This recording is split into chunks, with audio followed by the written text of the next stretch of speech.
Hey everyone, I've noticed that many of you are enjoying the videos, but most of you haven't subscribed yet. We're super close to hitting 1,000 subscribers, and your support could help us reach that milestone. If you're enjoying the content, please hit that subscribe button and give this video a like. It really makes a huge difference and helps us keep creating more awesome content. Thank you so much for watching and supporting.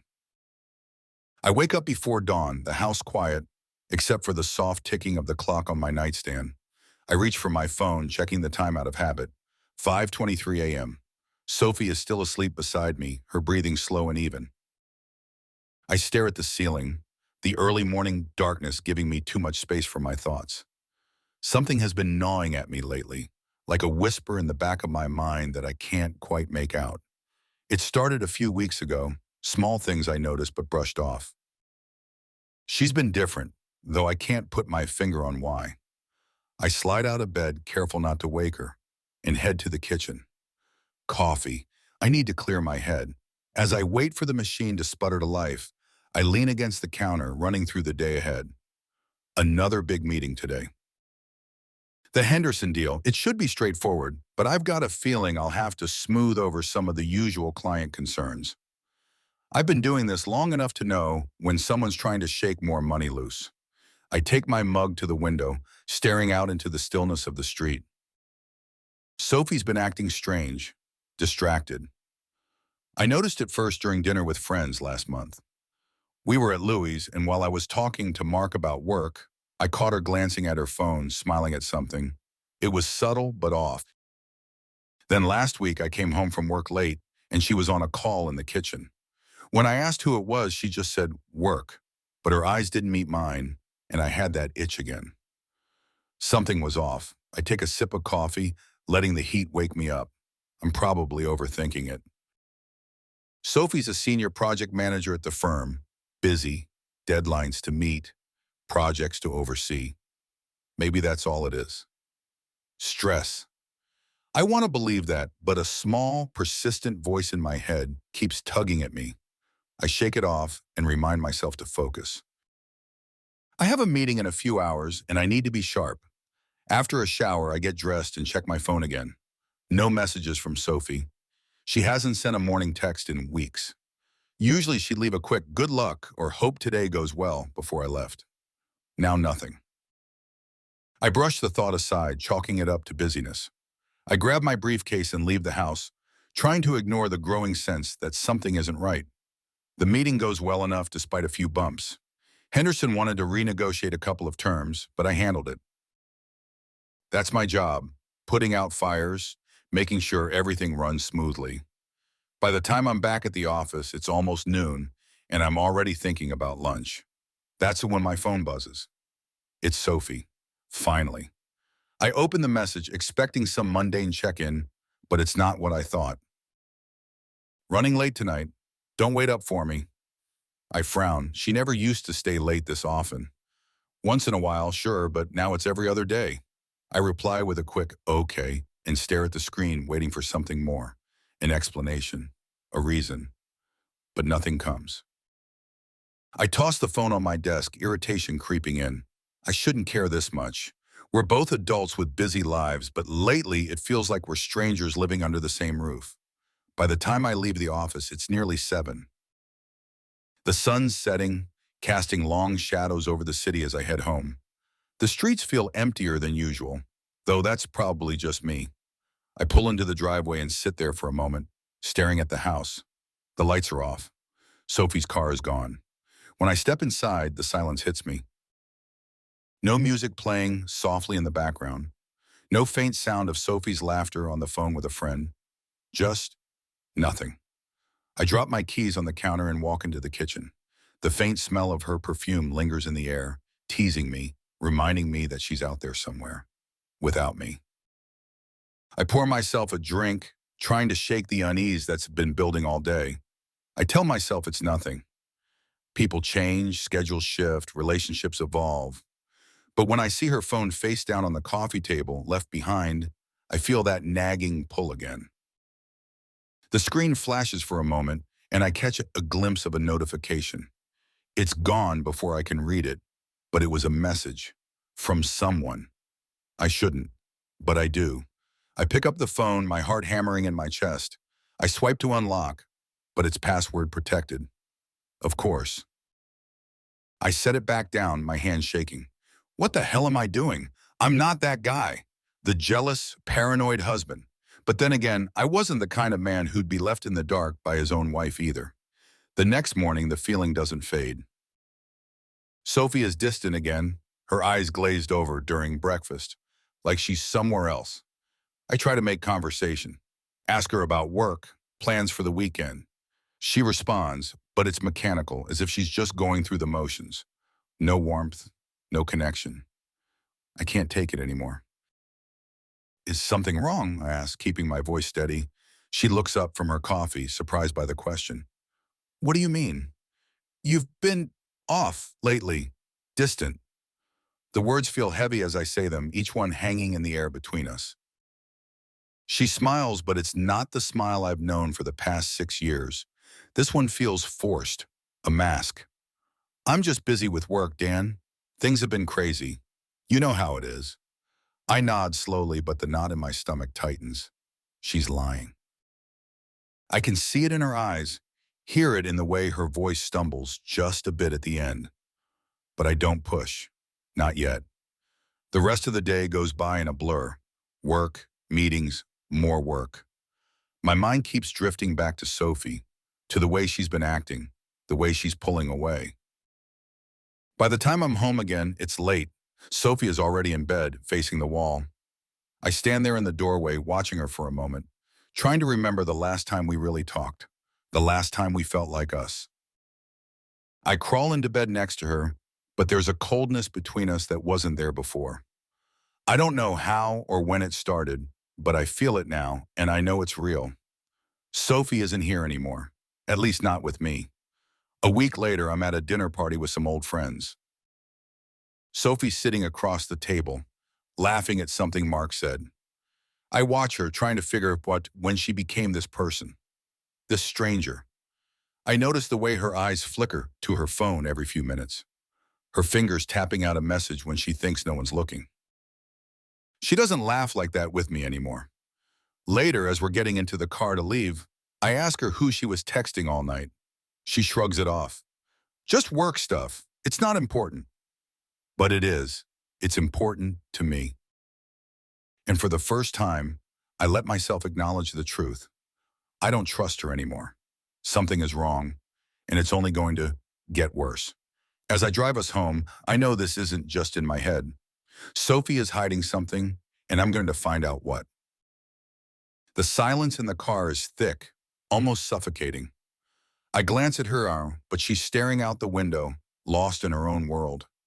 I tighten my grip on the steering wheel, the unease settling deep in my chest. This is the beginning of the end. I can feel it. But what I don't know yet is how far Sophie has already fallen, and how far I'm willing to go to get the truth. The next few days blur together. Sophie's behavior is a constant shadow in my mind, gnawing at me with each passing moment. Every conversation with her feels like I'm talking to someone pretending to be my wife, playing a role rather than being the woman I married. I try to confront her without being too direct, testing the waters to see if she'll crack. At breakfast, I ask about her late nights at work. How's the new project going? My voice is casual, like I'm genuinely interested. I am, but I'm more interested in the lies she's been feeding me. She barely glances up from her phone, still scrolling. Busy, she says, her tone flat. I told you, it's been nonstop. I'm just exhausted. There's no warmth in her response. No attempt to make the conversation feel like anything other than an obligation. She doesn't look at me, doesn't care to explain further. Just a few months ago, Sophie would have gone on about her workload, maybe even vented a little, and we'd laugh about it over dinner later. Now there's nothing. I push a little harder. You seem distant lately, Soph, like you're here but not really here. Her eyes flick to mine, but only for a second. I'm just tired, Dan. Can we not do this right now? The brush off stings, and I feel the familiar knot in my chest tighten. There's that hollow feeling again, the one that's been growing inside me for weeks. It's becoming harder to breathe when I'm around her, suffocating under the weight of her indifference. Each of her evasive answers, each sigh when I try to engage, is like a tiny nail being hammered into the coffin of our marriage. Later that night, I catch her in the hallway, phone in hand. She's texting someone, her fingers move quickly, her expression focused, serious. When she notices me standing there watching her, she jerks slightly, slipping her phone into her pocket. Her smile is forced, the tension palpable. "Who was that?" I ask, keeping my tone neutral. "Just work stuff," she says again, as if that's enough to explain everything. But it isn't. Not anymore. My suspicions grow like a slow burn, and I start digging. Not the crazed, jealous husband type of digging, just looking, observing, paying more attention than I did before. I start checking her phone when she leaves it unattended, but it's always locked. No surprise there. She's gotten better at keeping it close, like she's guarding it from me. And maybe she is. One night after she leaves her laptop open on the kitchen counter, I glance at it, pretending not to care. But my hands are shaking when I flip the screen up. Nothing. The emails are all work-related, clean, too clean. It's like she's scrubbed her life of anything suspicious, and that only makes me more sure something is wrong. You don't hide everything unless there's something worth hiding. By now, Sophie's lies have become part of our daily routine. She tells me she's working late, and I say, okay. She says it's been crazy at the office, and I nod. I don't believe her anymore, but I let it slide. I'm playing the long game, waiting for her to slip up, and then she does. It's a Tuesday evening, and Sophie is once again working late. I'm in the living room trying to focus on some paperwork when my phone buzzes with an unknown email. I open it, and my blood runs cold. Attached is a video file, grainy but clear enough. It's me, or at least it's supposed to be. The man in the video is in bed with another woman, both of them locked in a compromising position. But I know it's not me. I've never seen this woman in my life. I sit there staring at the screen, my mind racing. It looks real. The lighting, the angles, everything. But I know my own body, my own face. That's not me. My hands tremble as I watch the video again, trying to make sense of it. It's a perfect imitation, almost too perfect. Who would do this? Who would make something like this? Then it hits me. Sophie. The pieces start clicking into place in my mind, one by one. The cold distance, the late nights, the guarded phone, it all leads back to her. In this video, it's her way out. It's a setup. A goddamn setup to make me look like the cheater, the bad guy. She's been planning this, orchestrating it, while I've been sitting here like a fool, pretending everything's fine. My stomach churns with a mixture of anger and disbelief. I knew something was wrong, but this is a new level of betrayal. I close the laptop, pushing it away from me like it's something toxic. My whole body feels cold, like I've been drained of whatever warmth I had left. I don't sleep that night. I lie next to her, staring at the ceiling, listening to her breathing, wondering how long she's been planning this. Every touch, every word in, every smile over the past few months, it's all been fake. She's been setting me up to take the fall while she's off, what, running around with someone else? And that's when the second wave of realization hits. She's not doing this alone. She has help. The next morning, I'm up before dawn. Sophie is still asleep, her arm draped across the bed like nothing is wrong, like she hasn't just ripped my life apart. I walk to the kitchen, my mind still racing, and pour a cup of coffee. It tastes bitter today, like everything else. I can't let this go. I can't let her win. But I need proof. I need to know who's helping her. I start small, tracking her movements when she's not paying attention. There are patterns now, unexplained absences that don't line up with her usual work schedule. She takes calls in the bathroom, her voice hushed, but loud enough for me to hear the occasional, "I miss you too." I feel like I'm losing my mind, but I know it's real. Sophie is seeing someone else. She's trying to destroy me, and she thinks I'm too blind to notice. A week later, I'm in my home office when I get another email from the same anonymous sender. This time, it's a series of texts between Sophie and someone named Henry. Henry, I don't know who he is, but the messages are clear. They've been planning this for months. The fake video, the late nights, the lies. They talk about how the video is perfect, how I'll never recover once it gets out. They even joke about how much they'll get in the divorce settlement once I'm ruined. My hands shake as I scroll through the messages, each one a punch to the gut. This is who she's been sneaking around with. This is the man she's been throwing our marriage away for. Henry. The name is like a poison in my veins. I don't confront her right away. Instead, I sit with it, letting the anger build, letting the betrayal fester until it's all I can think about. But I'm not going to lash out.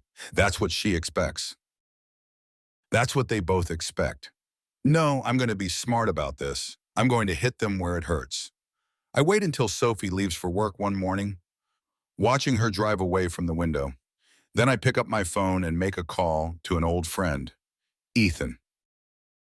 He's a cybersecurity expert, the kind of guy who can dig into places most people don't even know exist. If anyone can help me figure out how deep this betrayal goes, it's him.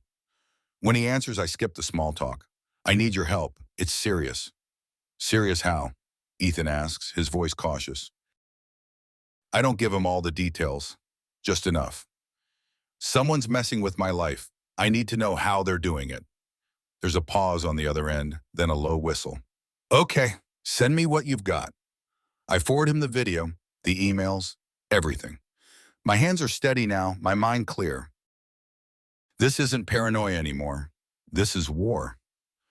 That night, I'm sitting at the dining table pretending to go over some work papers when Sophie walks in.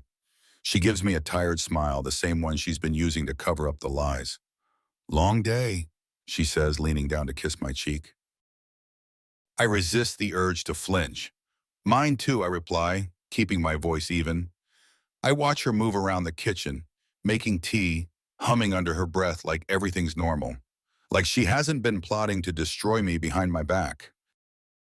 I don't say anything, but the rage is there, simmering beneath the surface, waiting for the right moment to explode. She sits down across from me, sipping her tea, scrolling through her phone. Her eyes flick up to meet mine just for a second. I wonder if she can feel it, the tension, the fury. But she doesn't say a word. I hold it together. Barely.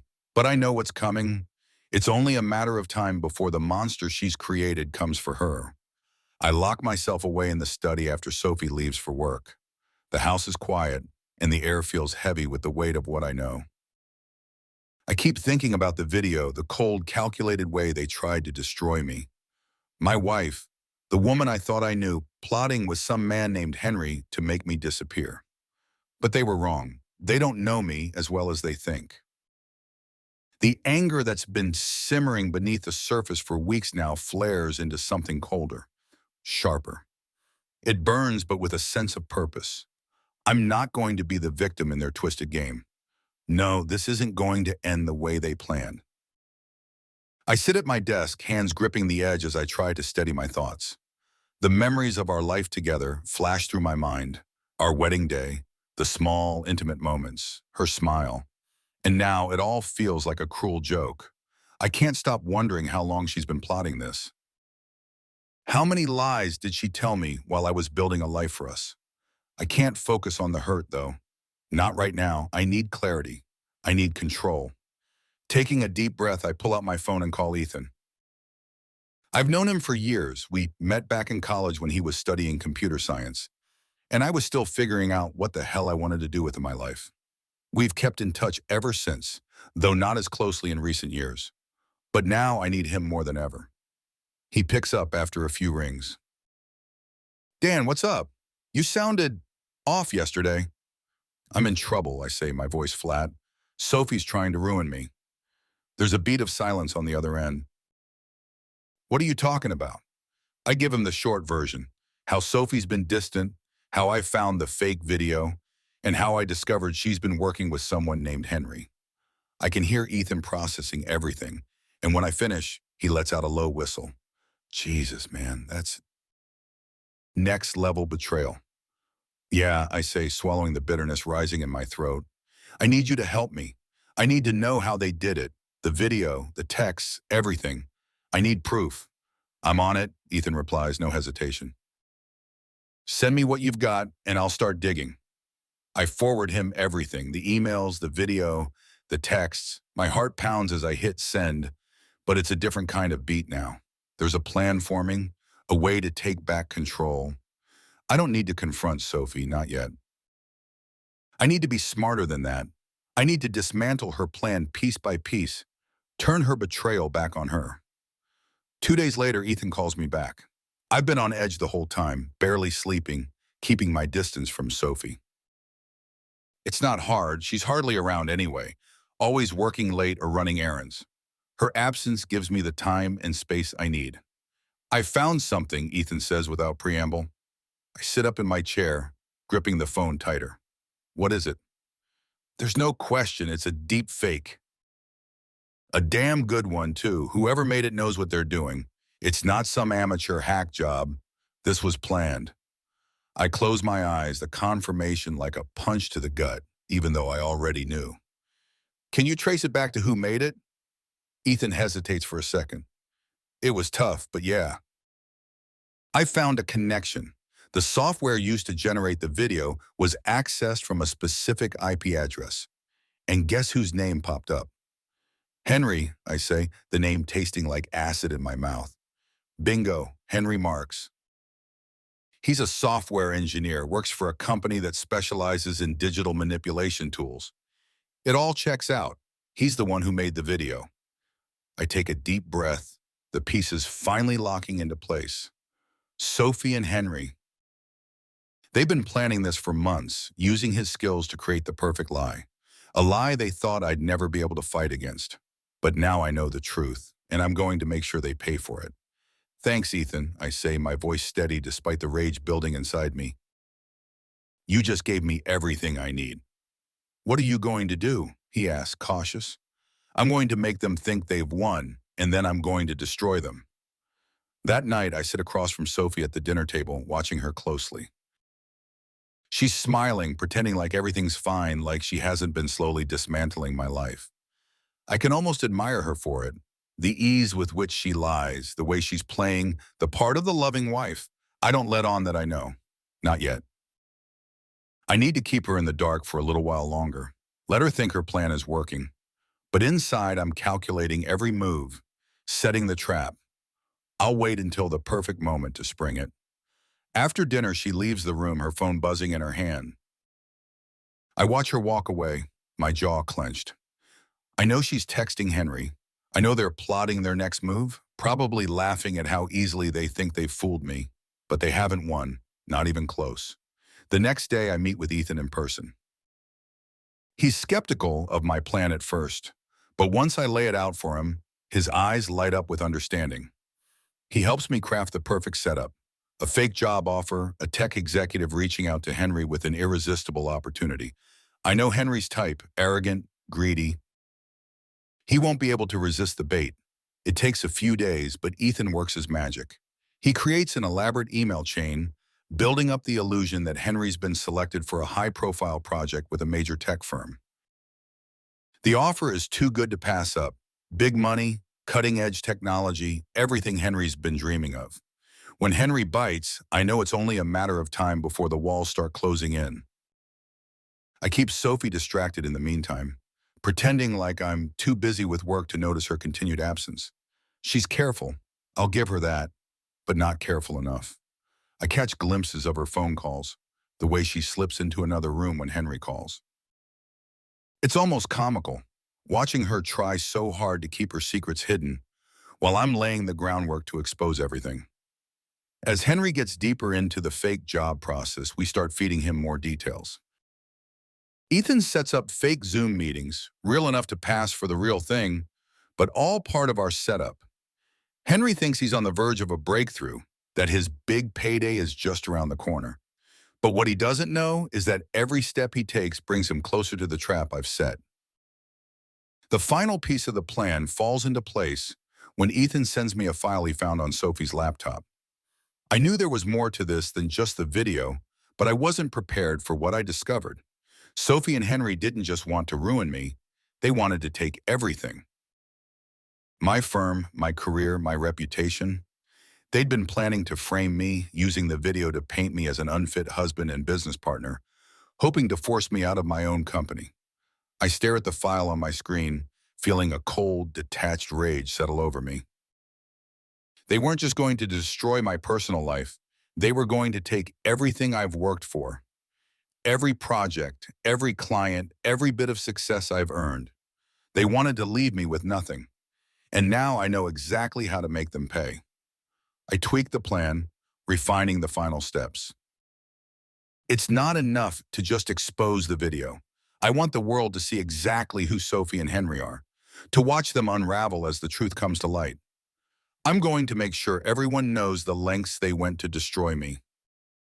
We set the final trap for Henry, a fake presentation where he'll be asked to showcase his skills in front of what he believes are top executives. What he doesn't know is that the entire thing will be live streamed to a private audience, one that includes key players from my firm, colleagues, friends, everyone who matters. It's all coming together. The pieces are in place, and now all I have to do is wait for them to fall. The night before the presentation, Sophie is more distant than ever. She's barely around, slipping in and out of the house like a ghost. I watch her go, knowing that tomorrow, everything changes. I sit in my study, the weight of what's about to happen pressing down on me. I should feel relief, maybe even satisfaction, but there's something darker beneath it all. The realization that once this is done, there's no going back. The life I had with Sophie, the love, the trust, the partnership, is already dead. This is the funeral. As I sip my drink, the only sound in the room is the soft ticking of the clock on the wall. Time is running out for Sophie and Henry, and they don't even know it. Tomorrow, I'll make sure they do. The next morning, I wake up before dawn. I feel the familiar weight of anticipation, a cold focus sharpening my every thought. Today is the day everything changes. I leave the house before Sophie wakes up, heading to the office where Ethan and I will monitor the live stream. Henry is already on his way to the presentation, unaware that his entire world is about to collapse. I sit in front of the screen, watching as Henry walks into the conference room, grinning like he's already won. Henry strides into the conference room, completely unaware that every step he's taken has been orchestrated. He's about to showcase what he believes is the breakthrough of his career, but what he doesn't know is that his entire performance will expose him for what he truly is, a liar and a manipulator. The grin on his face as he shakes hands with the supposed tech executives, who are really just actors hired by Ethan, sends a dark thrill through me. He has no idea. I sit beside Ethan, watching the live stream we set up, monitoring every detail from the office. Everything is in place. The fake company, the pre-recorded questions, the invisible audience, all of it is designed to make Henry feel like he's on top of the world. But soon that world will collapse. He's taking the bait, Ethan murmurs beside me, his fingers dancing over the keyboard, controlling the camera angles. The idiot's already gloating in his head. I nod, but don't respond. My mind is elsewhere, laser focused on what's about to happen. Henry's arrogance blinds him from seeing the walls closing in. Just like Sophie, he believes he's already won. That I've been reduced to nothing but a broken husband, playing the role of a fool, unaware of their betrayal. But I've been watching them, setting up each move, carefully laying the groundwork to destroy them both. Sophie's been distracted lately, probably sensing the distance I've put between us. She's tried to provoke me with thinly veiled comments, with little digs meant to get a rise out of me, but I've kept my cool, staying one step ahead of her. Now, as Henry's about to step into the final phase of the trap, all that patience is about to pay off. The screen flickers as Henry begins his presentation. His voice is confident, his eyes bright with ambition. He thinks this is his moment to shine. The software we've developed is a game changer, Henry says, pacing in front of the room. This tech will revolutionize how we handle digital security and manipulation. The potential applications are limitless. He's talking about the same tools he used to ruin me, the same tools he and Sophie thought would end my career. my life. I glance at Ethan, giving him a small nod. Ethan taps a key on the keyboard, and the live stream feed opens up to our private audience. Colleagues, key players from my firm, and Sophie's boss. I made sure to invite everyone who mattered, everyone who would be affected by their deception. There's no turning back now. As Henry continues, I can't help but feel the tension in my chest, the anticipation. I've been patient, calculating, but the time has come for the truth to surface. I lean forward, my fingers digging into the armrest of my chair as Henry shows off the software's capabilities. That tech, Ethan whispers, is exactly what he used to create the deepfake. It's his signature. And soon, everyone will know. Henry moves to the interactive portion of his presentation, showing a clip on the screen, one of his many fabricated works. It's all going smoothly until Ethan presses another button on the control panel. Suddenly, the screen behind Henry glitches. A new video takes over, one that Henry didn't intend to show. The audience watches in silence as the familiar deepfake appears, the one of me in bed with a woman I've never met, a woman Henry created to ruin my marriage. Henry freezes, realizing too late what's happening.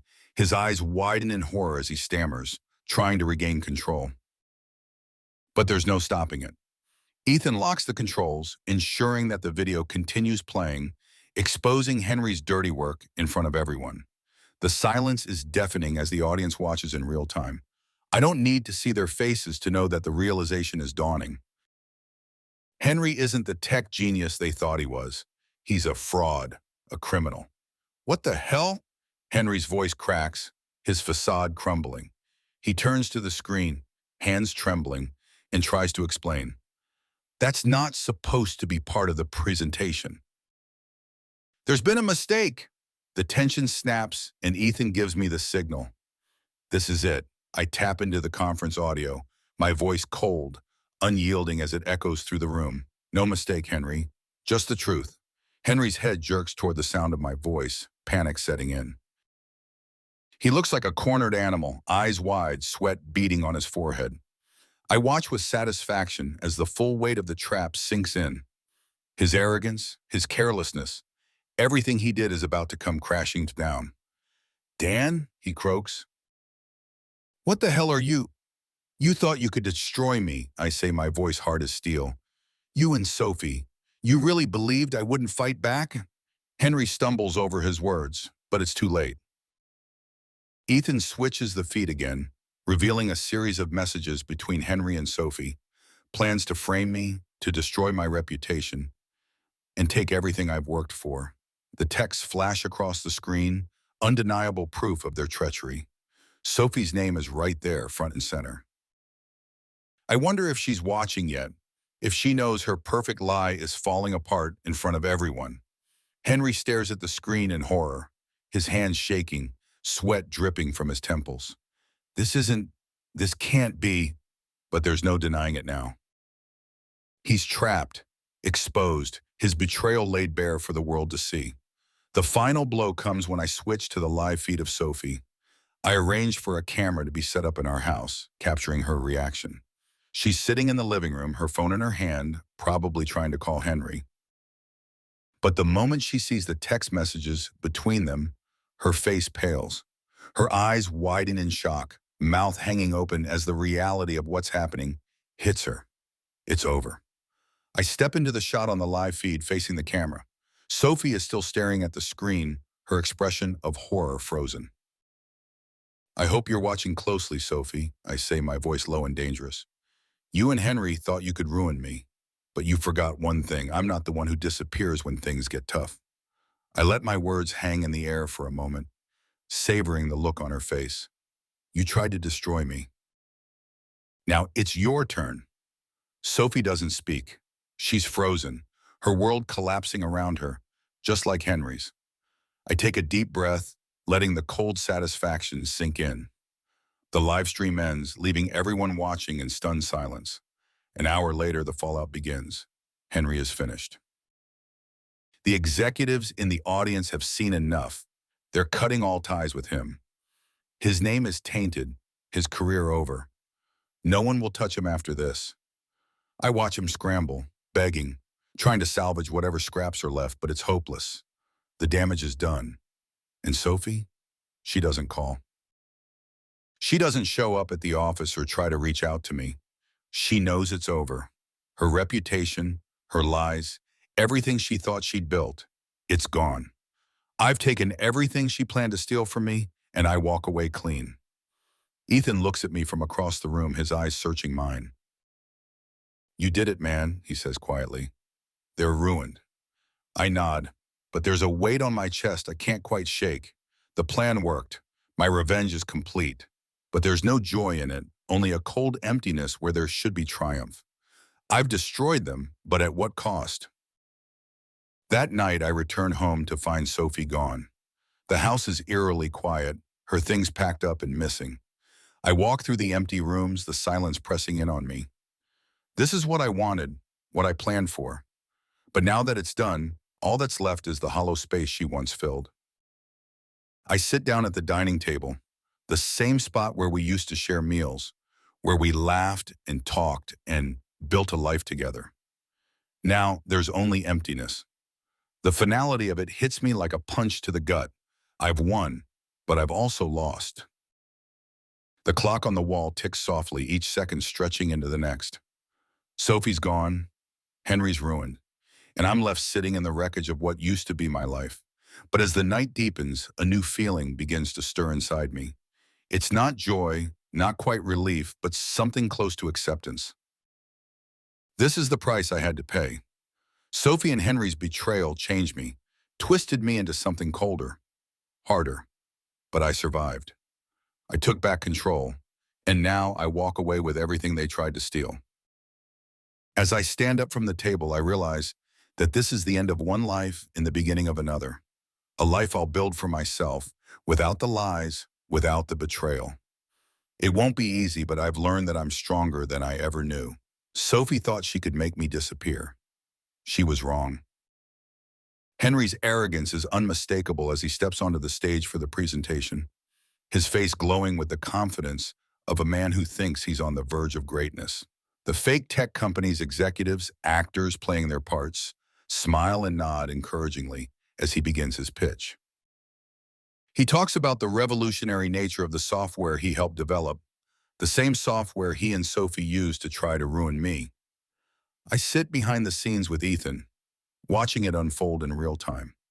The tension coils tight in my chest, not from fear, but anticipation. Henry is already halfway through his presentation when Ethan leans toward me and whispers, "You ready?" I nod, my jaw clenched. "Do it."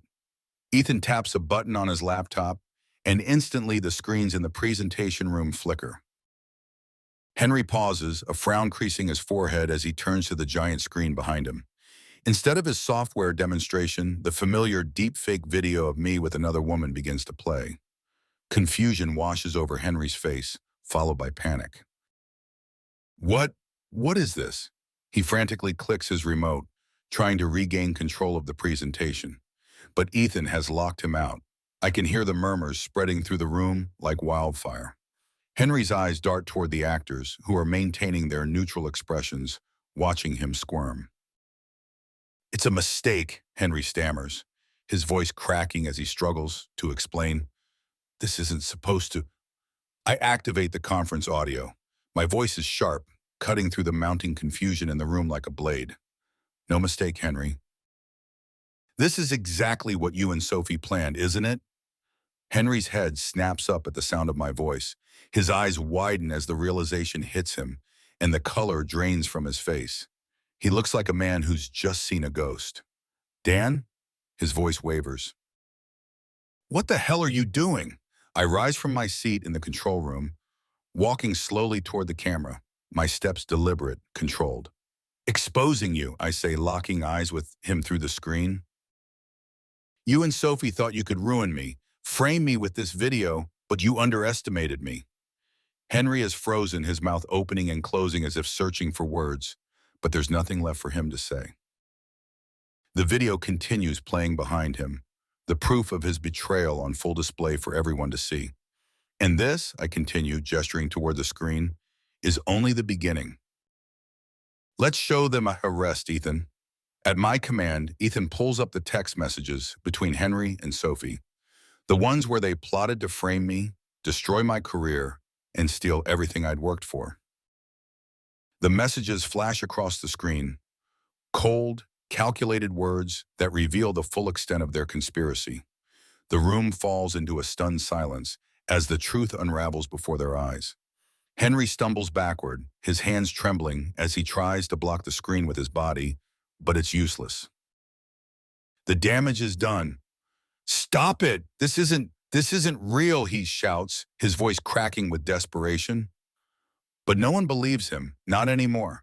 I take a step closer to the camera, my gaze never leaving Henry's. "You and Sophie wanted to ruin me, but you forgot something important." I pause, letting the weight of my words sink in. "I don't disappear that easily." Henry stares at me, sweat pouring down his face, his bravado crumbling into nothing. I watch him break, piece by piece, as the enormity of his failure washes over him. He's finished and he knows it, but the final blow isn't mine to deliver. That honor belongs to Sophie. I nod at Ethan, and the screen shifts again, this time revealing a live feed from my house. Sophie is sitting on the couch, her phone in hand, frantically typing. She's been trying to call Henry for the last 5 minutes, but he hasn't noticed. Her face is pale, her lips trembling as she stares at the stream of damning messages. "Sophie," I say, my voice calm but heavy with finality. "I hope you're watching." She freezes, her eyes snapping up to the camera, her face a mask of shock and fear. For the first time in weeks, I feel in control. She can't hide behind her lies anymore. She can't manipulate her way out of this. "You thought you could take everything from me," I continue, "but you've lost. Your plan failed. Now you and Henry are the ones who'll have to disappear." Sophie's hand goes limp, her phone slipping from her grasp. She doesn't move, doesn't speak. She's trapped, just like Henry, in a web of her own making. The live stream ends with Henry collapsing into a chair, his head in his hands, while Sophie stares blankly at the camera, her world shattered. I cut the feed, letting the silence stretch out for a moment before I turn to Ethan. "It's over." He nods, still processing everything that's just happened. "You sure know how to finish things, man." I don't respond. The weight of it all is still settling over me, the satisfaction tempered by something colder, darker. I've won, but there's no joy in it, only the hollow sense of finality. An hour later, I watch from my office as the fallout begins to ripple through the lives of Sophie and Henry. My phone buzzes constantly with texts and emails, friends, colleagues, even my lawyer, all reacting to what they have just witnessed. Henry's name is already being dragged through the mud in every tech circle that matters. No one will hire him again. His career is dead. Sophie hasn't called. She hasn't reached out to explain or beg for forgiveness. I doubt she ever will. She knows it's over. Her carefully constructed world has come crashing down around her, and I'm the one who lit the match. The clock on the wall ticks quietly as I sit at my desk, staring out the window. I've taken everything from them. I've exposed their lies, destroyed their reputations, and left them with nothing. But the victory doesn't feel like I thought it would. There's no satisfaction, no sense of closure, only emptiness. By the time I return home that night, the house is dark and eerily quiet. Sophie is gone. I walk through the empty rooms, my footsteps echoing against the walls. Her things are missing: clothes, shoes, the few personal items she kept in the bedroom. She didn't leave a note, didn't try to explain. She just left, the same way she abandoned our marriage months ago. I stand in the living room, looking at the empty space where her belongings used to be, and I feel the weight of it all pressing down on me. This is what I wanted, wasn't it? To be free of her lies, to take back control of my life. But as I stand there staring at the empty house, I realize that what I've gained doesn't fill the void she's left behind. The clock ticks on, each second stretching longer than the last. I sit down on the couch, the same spot where Sophie used to curl up with her phone, texting Henry while I sat in oblivion. Now it's just me. I should feel victorious. I should feel triumphant. But instead, I feel nothing. Just the cold, hard truth that Sophie and Henry didn't just betray me. They broke something inside me, something I'm not sure I can fix. The next morning, the aftermath continues to ripple outward. Henry has officially been blacklisted from every major tech firm. His name is toxic, his reputation beyond repair. Sophie's silence stretches on, but I know the fallout is hitting her just as hard. She won't be able to show her face among our friends, our colleagues. She's become exactly what she tried to make me, a ghost. Ethan calls to check in, asking if I'm okay. I tell him I am, but the truth is I don't know what I feel anymore. I got my revenge, but it's left me hollow, a man standing in the ashes of what used to be his life. As the day drags on, I pack up the few things I still care about. I've decided to leave San Francisco, to put this city and everything that's happened behind me. Seattle seems like the right place to start over, a clean slate where I can rebuild without the shadows of Sophie and Henry looming over me. By the time I board the plane, I feel the weight of the past few weeks lifting, if only slightly. I look out the window as the plane takes off, the city shrinking beneath me, and for the first time I feel a glimmer of hope. It's faint, but it's there. The possibility that maybe, just maybe, I can find peace again. As the plane climbs higher, leaving everything behind, I realize that while I may be scarred, I'm not broken. Sophie and Henry tried to take everything from me, but they didn't break me. They couldn't. And that's enough. Seattle greets me with its familiar drizzle and the distant hum of the city. I step out of the airport, suitcase in hand, and let the cool air wash over me. It feels like a fresh start. The weight of San Francisco, Sophie, and everything they represented is miles behind me now. As the cab winds through the streets, I glance out the window, catching glimpses of my new beginning. The towering buildings seem less oppressive here, the streets less tangled with memories. There's no trace of Sophie's laughter, no ghost of Henry lurking in the corners. It's just me, and for the first time in weeks, I feel like I can breathe. The apartment I rented isn't far from downtown, a modest place compared to what I used to have, but it's perfect for now, clean, quiet, and most importantly, untouched by the past. I set my suitcase down and stand in the middle of the empty living room, listening to the soft patter of rain against the windows. I thought leaving San Francisco would feel like running away, like I was abandoning the life I'd built. But standing here in the stillness of this new space, I realize it's the opposite. I'm not running, I'm reclaiming my life. And the pieces of the man I used to be, the man Sophie tried to destroy, are starting to come back together. The first few weeks in Seattle passed slowly. I spend most of my time setting up the new apartment, keeping busy with work, and trying to avoid thinking too much about the past. But late at night, when the city goes quiet and the rain falls steady, the weight of everything catches up with me. I think about Sophie, about Henry, about the man I was before they betrayed me. There are nights when I replay everything in my mind, the lies, the deceit, the plan I crafted to bring them down.